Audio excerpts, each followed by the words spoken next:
علامہ رشید ترابی کے بارے میں آپ کیا کہنا چاہیں گے؟ پاکستان بننے کے بعد خطابت کا ایک ادارہ، ایک مکتب، ایک دبستان اگر واقعی کوئی نظر آتا ہے تو اس دبستان کا نام ہے دبستان رشید ترابی بحوالِ خطابت۔ یہ شخص اپنے تہذیبی رویے میں اپنی تاریخ کا ترجمان بھی ہے، تہذیبی رویے میں اس نے اپنے علاقے میں جس میں آبادی پاکستان میں آ کے قائم کی، اس کا نام رکھا انچولی۔ یہ وہ قریہ ہے جو حیدرآباد میں ان کے باپ دادا کے نام سے مشہور تھا۔ تہذیب سے یہ رشتہ اصل میں وہ چمک ہے فکر کی جو رشید ترابی کے آخری لمحوں تک رہی، اور وہ تہذیبی رشتہ بندی تھی بہادر یار جنگ سے نسبت۔ 19ویں صدی کے تقریباً ابتدائی اشروں میں، پہلے اشرے کے بعد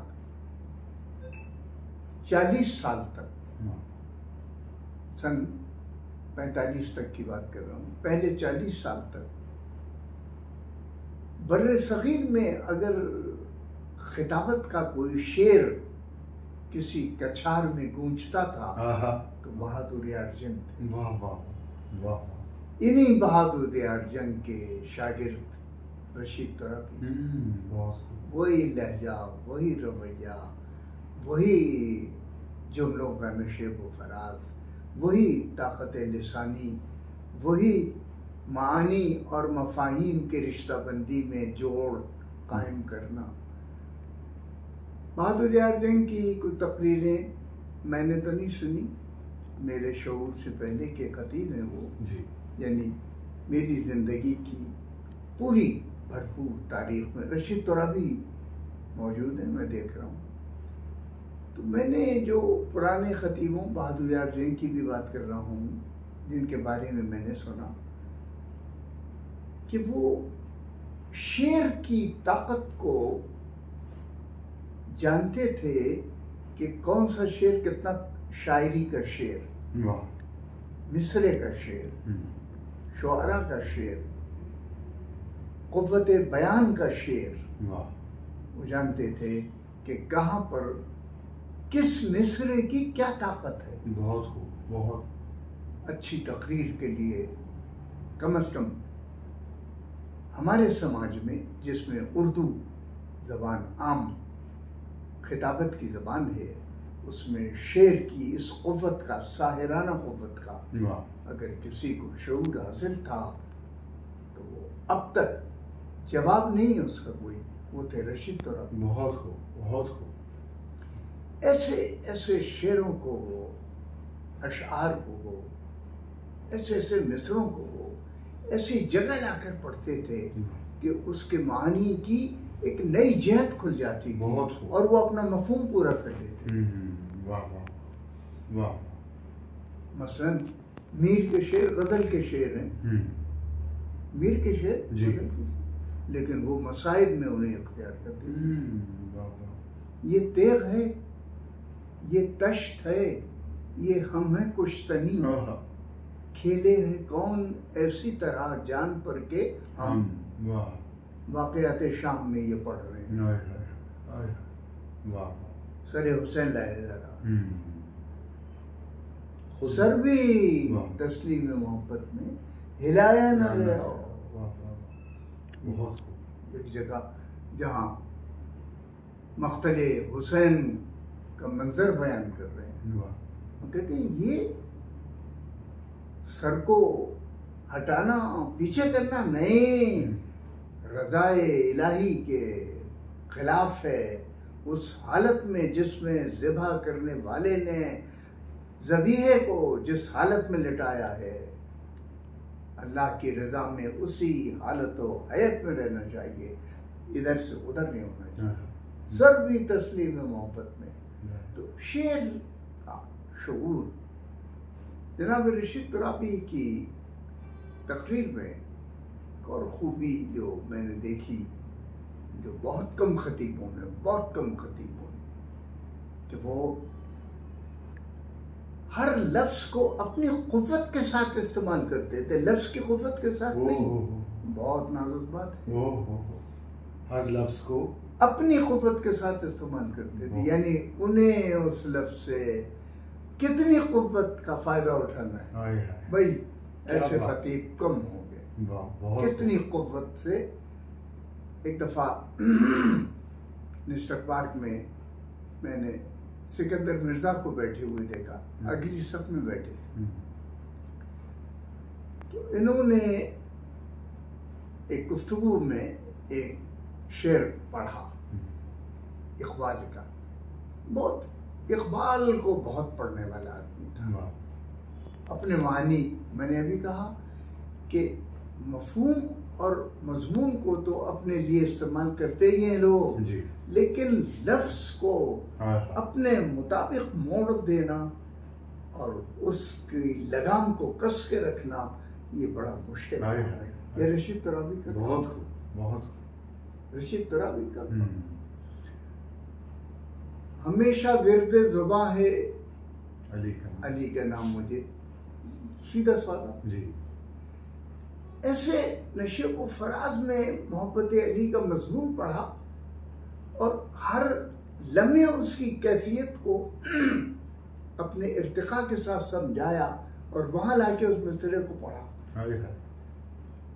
وہ لوگ جو بہت زیادہ اردو نہیں بھی جانتے تھے، جنہیں میں ابھی نام دیا، پہلے صفحے میں بیٹھے ہوئے، وہ بھی اتنے متاثر ہوئے کہ لگتا تھا جیسے قوال کی حالت میں قول قلیانہ سن کر کوئی صوفی اچھلنا چاہتا ہے، لوگ روک لیتے، یعنی اتنا مزہ آتا ہے جملہ سن کر، لفظ سن کر۔ میں جناب رشید ترابی کو اس لیے بھی سلام کرتا ہوں کہ انہوں نے پہلی مرتبہ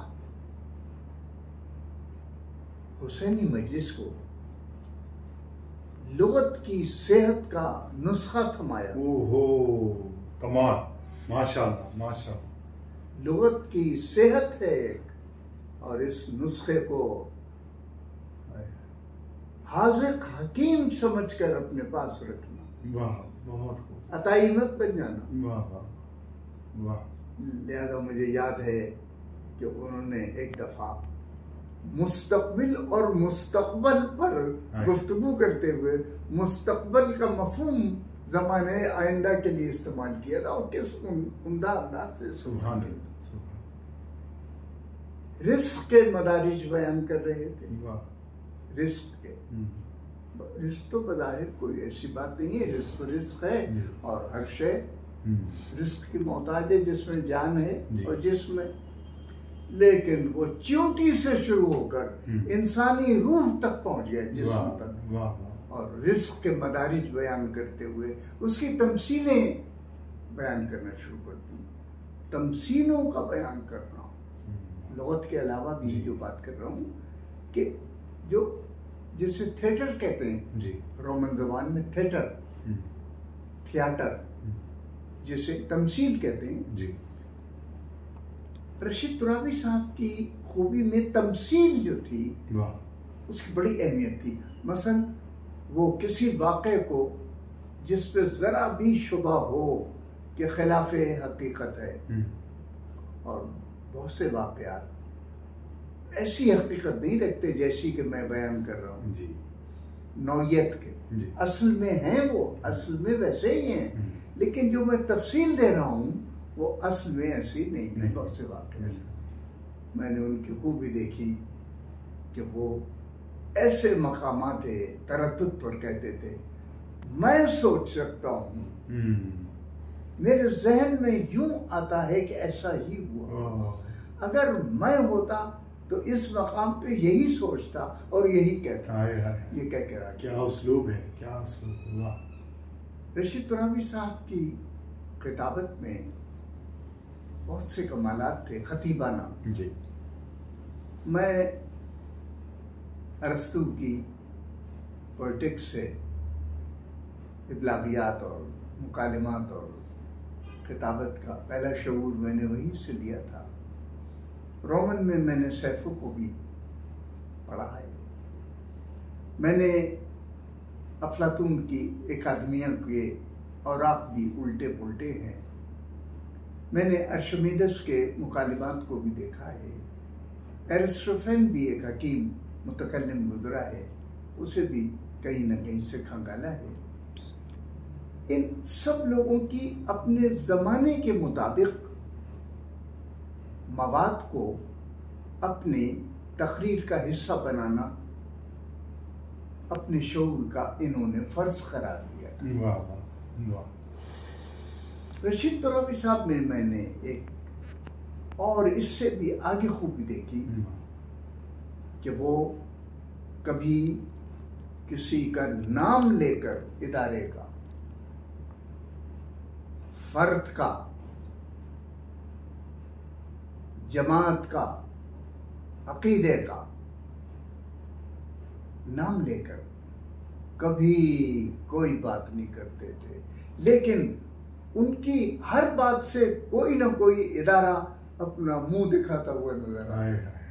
بہت خوب. یہ جو نقابارائی ہے بیان کی، تمثال کاری ہے، یہ خطیبوں کی شان رشید ترابی کی آن تھی.